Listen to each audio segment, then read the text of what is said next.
भारत सरकार ने एक बार फिर चीन के खिलाफ सख्त कदम उठाते हुए बड़ा झटका दे डाला है। केंद्र सरकार ने भारत में चल रहे चीनी ऐप्स को बंद करने का फैसला लिया है। बता दें कि भारत सरकार ने चीन के 232 ऐप्स पर बैन लगा दिया है और अब ये ऐप भारत में डाउनलोड नहीं किए जा सकेंगे।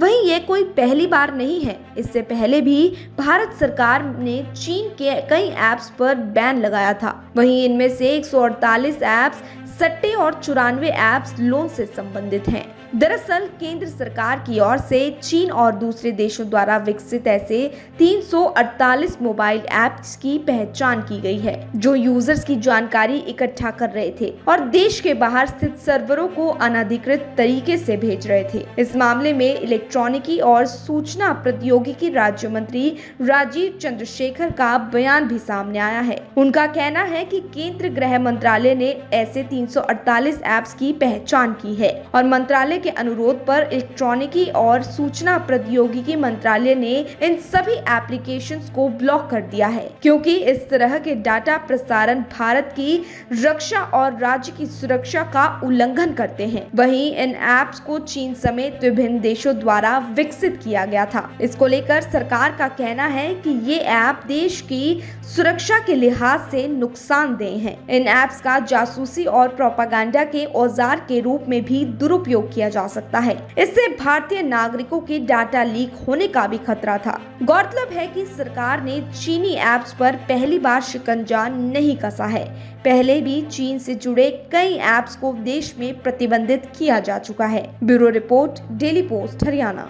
भारत सरकार ने एक बार फिर चीन के खिलाफ सख्त कदम उठाते हुए बड़ा झटका दे डाला है। केंद्र सरकार ने भारत में चल रहे चीनी ऐप्स को बंद करने का फैसला लिया है। बता दें कि भारत सरकार ने चीन के 232 ऐप्स पर बैन लगा दिया है और अब ये ऐप भारत में डाउनलोड नहीं किए जा सकेंगे। वहीं ये कोई पहली बार नहीं है। इससे पहले भी भारत सरकार ने चीन के कई ऐप्स पर बैन लगाया था। वहीं इनमें से 148 ऐप्स सट्टे और 94 ऐप्स लोन से संबंधित हैं।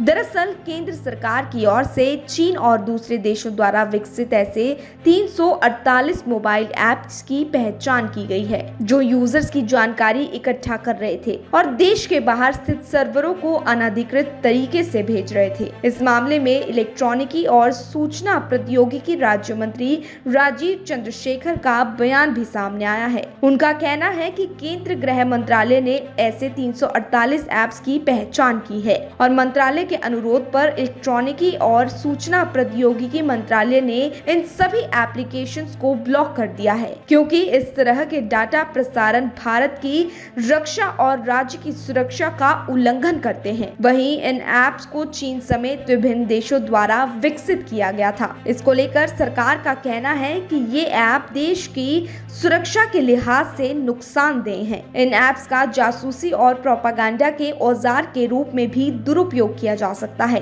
इससे भारतीय नागरिकों के डाटा लीक होने का भी खतरा था। गौरतलब है कि सरकार ने चीनी ऐप्स पर पहली बार शिकंजा नहीं कसा है। पहले भी चीन से जुड़े कई ऐप्स को देश में प्रतिबंधित किया जा चुका है। Bureau report, daily post, Haryana.